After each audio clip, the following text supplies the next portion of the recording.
Y en realidad yo tengo la impresión de que cambiamos de tema, pero a ver, capaz que no tanto, porque hablaremos también de derechos humanos, porque ese es un tema que está muy presente en la discusión en torno a lo que pasa en El Salvador, y el abordaje que tendremos justamente de lo que ocurre en El Salvador es el que planteó recientemente en La Diaria, una nota publicada hace bien pocos días, Gabriel Tenenbaum, que es un habitué de las páginas de La Diaria y también ha venido ya varias veces a este programa.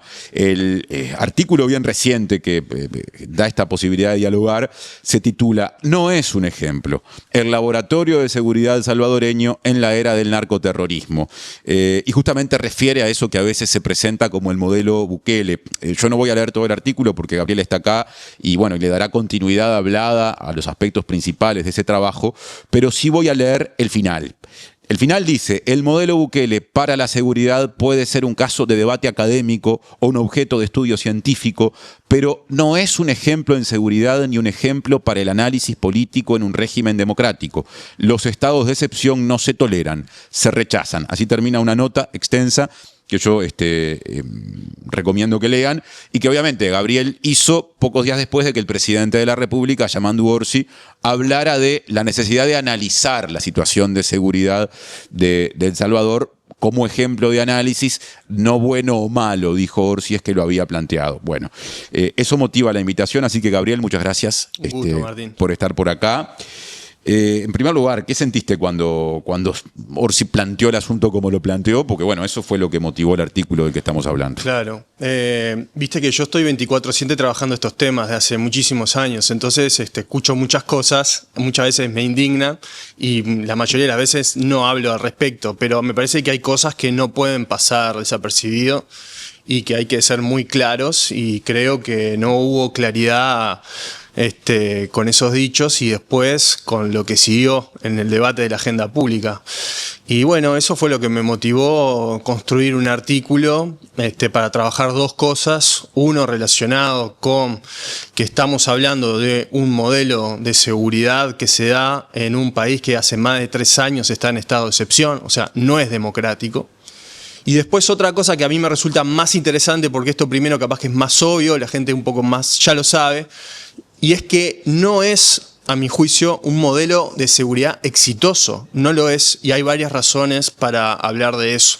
¿Qué pienso al respecto? De que en general el modelo Bukele en materia de seguridad se ha transformado en una suerte de mercancía que se vende de manera un poco atemporal y de manera descontextualizada al campo de la criminalidad internacional, porque en los países de América Latina se está haciendo muy mal las cosas, justamente quienes están gestionando la seguridad en un marco de la democracia y en el marco de las instituciones republicanas. Entonces, para mí ese es un gravísimo problema, que se esté de alguna manera coqueteando y hasta rasgando, si se quiere, la superficie de un modelo de seguridad que, a mi juicio, no es exitoso y que se da en el marco de un estado de excepción. Vos objetás el modelo por varios motivos. Uno de los elementos que mencionás en el comienzo prácticamente del artículo es en todo caso un dato que capaz que no todo el mundo sabe, ¿no?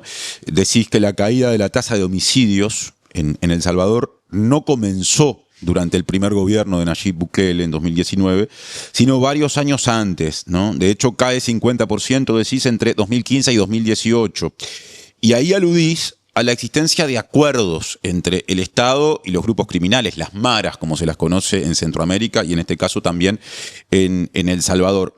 ¿Qué implica ese modelo, esa forma de pactar esos acuerdos? Bien, hay varias cosas. Por ejemplo, entre 2012 y 2014, el Frente Farabundo Martí hizo los primeros pactos, digamos, con las maras y cae estrepitosamente la tasa de homicidios. Ese es el partido político que gobernó antes de que Bukele llegara a la presidencia. Exacto. Y al que Bukele perteneció antes también. Sí, de hecho, con su padre le hacían la publicidad por muchísimos años al partido.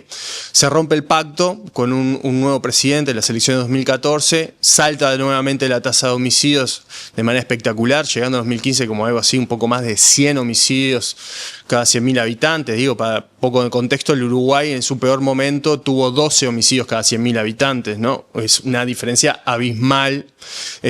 Por lo tanto, entre otras cosas, nuestra biografía criminal es muy distinta a la biografía criminal de El Salvador. Y después de 2015, ya el 2016 empieza a bajar. Y como vos decís, Bukele asume su primer mandato en 2019. Y ya para 2019 la tasa está cerca del 35 cada 100.000 habitantes. O sea, uno puede decir, tal, el 2019 empieza el Bukele, yo no lo considero eso, para eliminar suspicacias, pero ya el 2018 cae un 50%, pero si querés estirarlo un poquito más, que en los primeros meses de gestión del mandato no se puede hacer muchas cosas, si no se agarra viento de cola, bueno, baja aún más. Por lo tanto, es una falacia, es un mito de que Bukele, su modelo de seguridad, hizo caer la tasa de homicidios. No, no fue así. Eso viene de mucho antes y la caída es realmente más significativa antes que en el propio periodo de Bukele. Y además, el modelo de seguridad de Bukele se vende como un modelo inscripto en lo que nosotros llamamos académicamente las teorías de las ventanas rotas, o las políticas de tolerancia cero, o las políticas de mano dura, en fin, todo como un paquete más, si se quiere, desde el lado, también se lo conoce como el realismo de derecha, o un paquete más vinculado con la represión, ¿no? Donde hay una premisa fundamental y no se puede romper, que es la pretensión de eliminar al enemigo, la pretensión de eliminar al sujeto peligroso. Él se vende así. Sin embargo, se sienta en la misma mesa con los mareros, con los líderes de las maras, las cúpulas de la Mara 18 y la 13, a negociar para pacificar el territorio. Se sienta a la misma mesa para conceder privilegios, lo cual contradice absolutamente a estos modelos que acabo de mencionar y que él suscribe y se vende. ¿Esos pactos están documentados? Están recontra, hay videos, sí, por supuesto. Lo que pasa es que no se reconoce, pero hay muchísima evidencia al respecto. De hecho, su gobierno, cuando tiene mayoría parlamentaria el 2021, echan al fiscal general de la República porque estaba investigando a su gobierno por delitos de corrupción y, entre otras cosas, estaba vinculado a estas cosas, ¿no?, que estamos hablando ahora. Entonces hay toda una movida de carácter político y hay una documentación muy importante, sobre todo del Faro, un medio de comunicación de El Salvador, que ahora está en el exilio. Está en Costa Rica. Claro, y hay perseguidos políticos también, de defensores de derechos humanos, en fin, es muy complicada la situación en El Salvador para tratar de desvelar lo que realmente ocurrió. Ahora, ¿cómo funciona en los hechos ese pacto o cómo funcionan esos acuerdos con las maras o con los grupos criminales? Porque por un lado uno ve, porque hay toda una puesta en escena propagandística que desarrolla el gobierno de El Salvador, que hay encarcelamientos masivos, ¿no? Y muchas organizaciones denuncian que en esos encarcelamientos masivos hay mucha gente que va presa sin ninguna prueba, pero es probable que haya gente que va presa que efectivamente pertenecía a alguna organización criminal. Entonces, ¿cómo convive eso, el encarcelamiento de algunas decenas de miles de personas que seguramente tenían algún vínculo con las maras, con los privilegios que vos decís que los líderes de las maras obtienen? ¿Cómo se compatibiliza lo uno con lo otro? Bien. Bueno, hay varias cosas en esa pregunta. Hoy El Salvador tiene una tasa de prisionización de 1.600 personas cada 100.000 habitantes. La de Uruguay, por ejemplo, para tener una idea, está en 450. Y tenemos una tasa alta. Altísima, ¿no? Altísima. Además es interesante porque todo eso para El Salvador es muy caro. Y me interesa recalcar esto porque es un argumento que quizás los que apuestan a achicar el Estado, la austeridad, ¿no?, de la política pública y en sí, en realidad es justamente una política que es muy cara, ¿no?, como tal. Eso por una parte. Después es interesante y es contraintuitivo pensar de que El Salvador está más seguro cuando tiene 109.000 personas privadas de libertad. Un país está más seguro cuando baja la tasa de delitos al mismo tiempo que baja las personas que están privadas de su libertad. Porque tenemos suficiente evidencia para decir de que dentro de privación de libertad se organizan justamente grupos delictivos que hoy pueden estar organizándose aunque estén incapacitados, pero que en algún momento van a salir. En algún momento el modelo se va a quebrar, porque no se puede mantener, al menos en el marco de una, si quieres, una sensibilidad y una política internacional que apuesta a tener instituciones democráticas y republicanas, no se va a sostener un modelo de estado de excepción muy presidencialista y hasta diría de corte mesiánico en esta idea de que llega una persona a salvar a el país, que por supuesto tiene una historia de sangre horripilante, ¿no? Y esto que estoy diciendo no es para juzgar a los salvadoreños y sus elecciones, sino es más bien para criticar a figuras políticas uruguayas que coquetean o que rasguñan un poco el modelo de seguridad de Bukele para el Uruguay, ¿no? Entonces, también hay también suficiente historia sobre las negociaciones que se realizan de parte de un gobierno con organizaciones criminales, ¿no? Y hay diversas formas de llevarlo adelante, te diría desde los años locos de Chicago de 1920, con las conocidas mafias que estaban en la época, Al Capone, Lansky, etc., ¿no? Desde esa época ya hay registro de negociaciones, entonces tampoco es algo súper novedoso. Y hay muchas maneras de llevarlo, pero lo que sabemos de la evidencia que está registrada del modelo salvadoreño es que sí se juntaron en la misma mesa a arreglar estas cosas con la cúpula. Pero hay otras formas de, si se quiere, de gestionar los territorios con cierta negociación, donde, por ejemplo, se utiliza las fuerzas de seguridad públicas, ¿no? En el caso de Gran Buenos Aires, es muy sabido, sobre todo en los 90, cómo la policía empieza a jugar un lugar, como a pivotear entre la política y el gran crimen organizado, que lleva a tener una tasa de homicidio súper baja. En capital y en provincia de Buenos Aires la tasa de homicidio es bajísima. Y eso no es porque no hayan grupos delictivos bastante fuertes y no circule droga y no haya un gran consumo de sustancias psicoactivas justamente en grandes ciudades como es Buenos Aires, ¿no?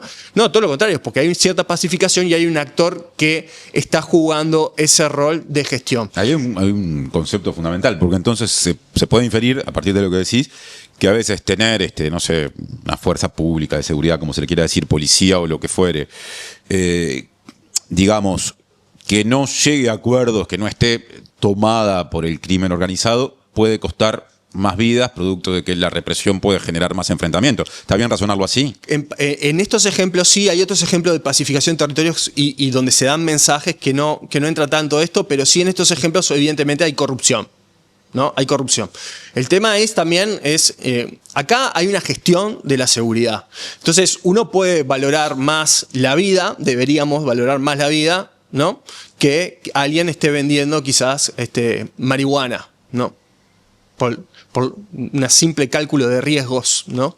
Entonces, uno puede priorizar la persecución criminal. Uno puede estar en contra del prohibicionismo de algunas sustancias psicoactivas, puede ser la cocaína, y por lo tanto puede no priorizar la persecución de eso, en tanto yo sé que cuando priorizo la persecución puede hacer crecer la violencia, ¿no?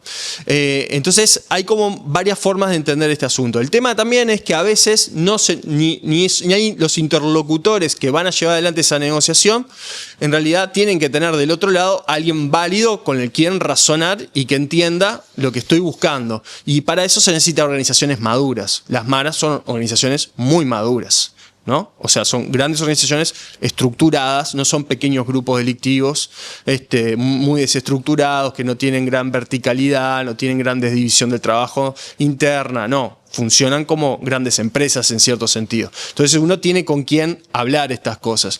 Ahora, también se puede llevar adelante pacificación del territorio entregando mensajes. Y eso también son otro tipo de experiencias. Uno no se sienta en la misma mesa a negociar, pero sí transmite mensajes de que yo voy a perseguir fuertemente, intensamente el Estado, su enforcement, ¿no?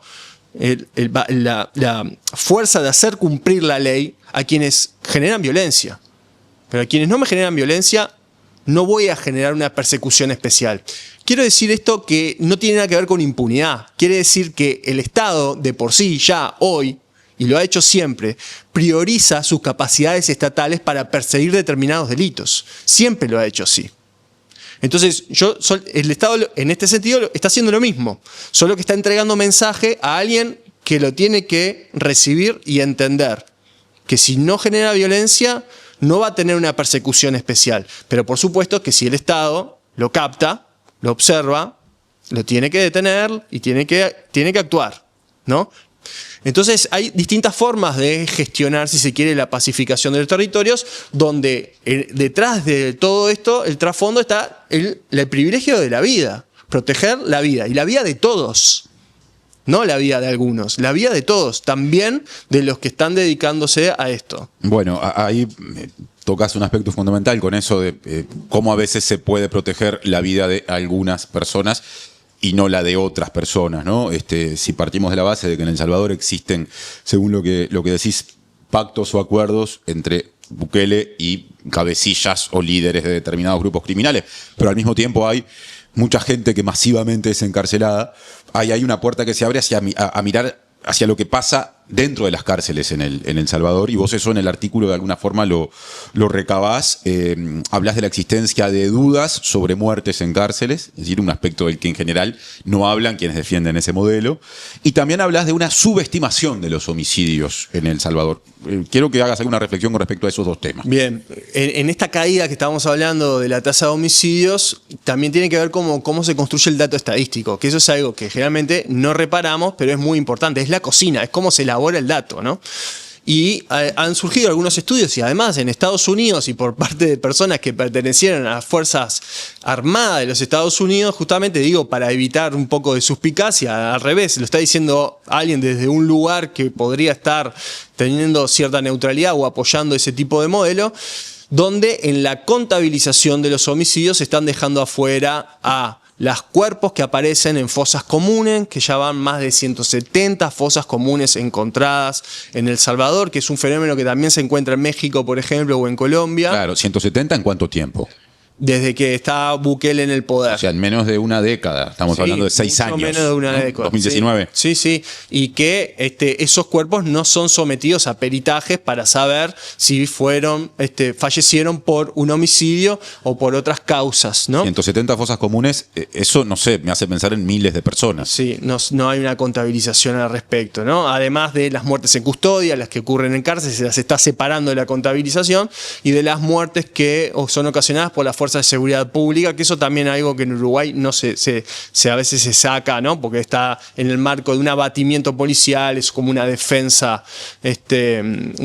propia. Bueno, a veces hay como discusiones en ese sentido. Entonces, se espera en realidad que sea un poco más la cifra no mucho más, pero un poco más de esa cifra que se nos muestra, ¿no?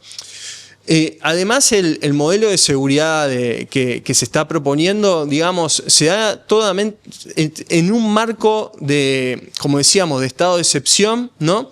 Donde hay juicios masivos. Se han constatado juicios a 300 personas, ¿no? Es algo que es imposible de uno imaginarse cómo 300 personas están siendo de alguna manera investigadas, se encuentra evidencia sobre esas personas, ¿no?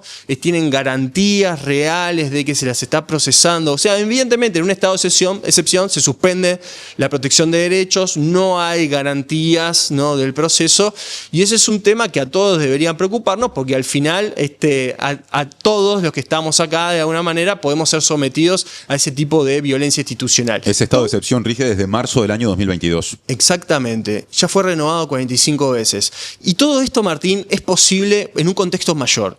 El contexto mayor es esto de que podemos denominar la era del narcoterrorismo.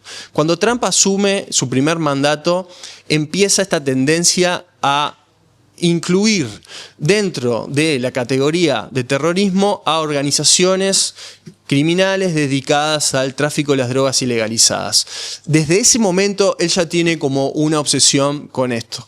Y en estos momentos, ya en su segundo mandato, como hay una suerte de mayor, si se quiere, conceptualización de esto, de que podemos llamar la era del narcoterrorismo, que en estos días, cuando se publica la Estrategia de Seguridad Nacional de los Estados Unidos, es muy claro. En el mismo párrafo que habla del narcoterrorismo, habla de la doctrina Monroe. Es clarísimo, ¿no? Esto es transparente. Y acá, en todo este marco es posible el modelo salvadoreño, porque tiene ese respaldo.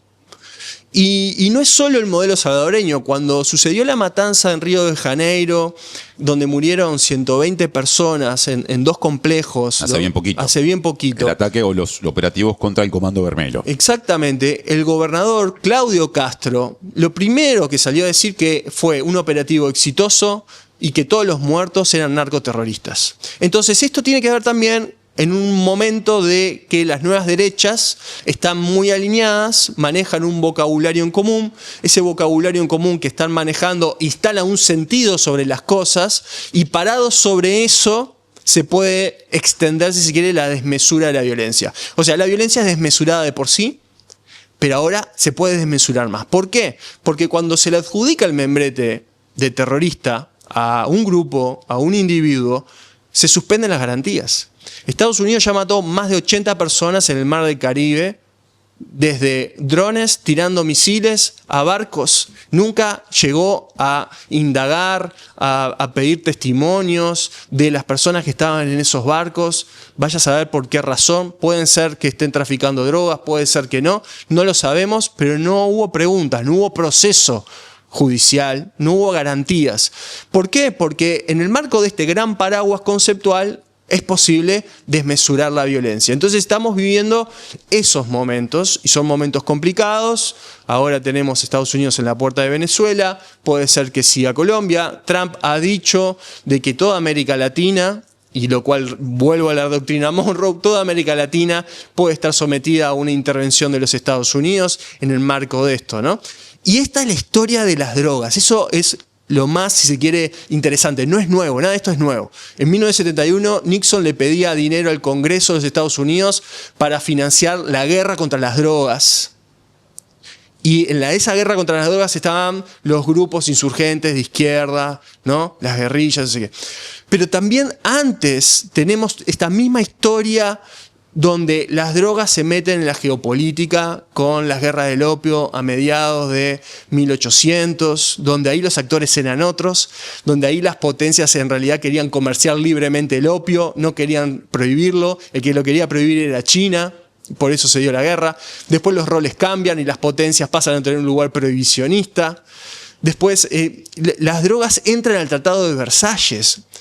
Termina la Primera Guerra Mundial, las drogas entran al Tratado de Versalles como un factor a controlar, ¿no? En el marco de una guerra mundial. Entonces, lo que quiero transmitir con esto es que esa es nuestra relación con las sustancias psicoactivas, más allá de un plano cultural, sino un plano político y económico, nos acompañan hace siglos. Y esto que está pasando ahora no es ninguna novedad, es un nuevo vocabulario de una larga historia de la humanidad, por lo menos 2 siglos de esta humanidad moderna, que tiene un problema de relacionamiento y abordar a las sustancias psicoactivas. Para cerrar la entrevista, terminamos hablando de cómo esto de establecer una especie de categoría llamada narcoterrorismo es instalado en la región, particularmente ahora a través del gobierno de Estados Unidos, que empieza incluso a coquetear con la idea de intervenir directamente en territorios ajenos por Venezuela, por la frontera con Colombia, ambas posibilidades manejadas públicamente por Trump hace escasos días, pero partimos hablando de El Salvador, porque tu artículo apunta a El Salvador. Hay una cosa que decís que a mí me llama la atención y me parece muy interesante, y es el lado o la pata comunicacional del modelo Bukele. Vos hablás de cómo se usan influencers salvadoreños para darle sustento y llegada a la gente a esa política del presidente Bukele. Hemos visto a otros líderes mundiales o presidentes de países a veces, o ministros en algún caso, incluso en Argentina recientemente con este gobierno, participar de operativos con indumentaria militar, ¿no? Sí, sí. Eso también es parte de esto que se consolida. Eso efectivamente hace que estos modelos, que pueden ser violatorios de derechos humanos en muchos planos, terminen entrando con más facilidad en las poblaciones. ¿Por qué se recurre a eso? Tiendo a pensar que es porque funciona, pero ¿cuáles son las claves de ese esquema? Bueno, hay estudios ya sobre cómo Bukele, ya en su primer gobierno, monta una red de creadores de contenidos y sobre todo de youtubers, muchos de ellos en la diáspora. De hecho, en Estados Unidos, hay muchos salvadoreños viviendo en Estados Unidos, el voto salvadoreño en la diáspora es muy importante. y apuntando a las nuevas generaciones, a cómo llegar a las nuevas generaciones. Y hay estudios que van hacia desde qué lugar se informa al salvadoreño, y hay una gran parte de los salvadoreños que se informa a través de, y lo de informar lo pongo entre comillas, a través de estos creadores de contenido, de estos youtubers, que rompen las fronteras entre el periodismo, el comunicador y el entretenimiento. Entonces, uno puede estar consumiendo un contenido X porque le entretiene, pero al mismo tiempo piensa que se está informando y después lo maneja con su familia, con sus amigos, y va llevando esa palabra que es en un programa de entretenimiento pensado para entregar determinados contenidos que la persona lo puede utilizar informándose. Eso ya hay estudios al respecto y lo ha hecho muy bien, muy bien. Y la oposición no ha podido hacer eso por diversas razones, entre otras, y esto es bueno también decirlo, el gobierno de Bukele en las elecciones de 2024 no le entregó el dinero a Arena y al Frente Farabundo Martí, el dinero por los votos que obtuvieron en las elecciones pasadas. Son los partidos opositores de derecha e izquierda, digamos. Exactamente, no les dio el dinero, ¿no?, que le corresponde por cada voto. Y así otras cuestiones de ingeniería institucional que minimizaron totalmente a la oposición y que transforman a Bukele en una suerte de partido único en el marco de un estado de excepción. Y capaz que, sé que estamos terminando, pero dejar claro esto. Es lo que más llama la atención, a mí, lo que más me llama la atención es que actores que juegan en el Uruguay en el esquema democrático y republicano coqueteen con un modelo de seguridad que se da en una dictadura. Y además, con un modelo de seguridad que no es exitoso. Ese resultado es producto de la comunicación que ha tenido el modelo de Bukele. No es exitoso porque la gran parte de los homicidios no lo bajó el modelo de Bukele.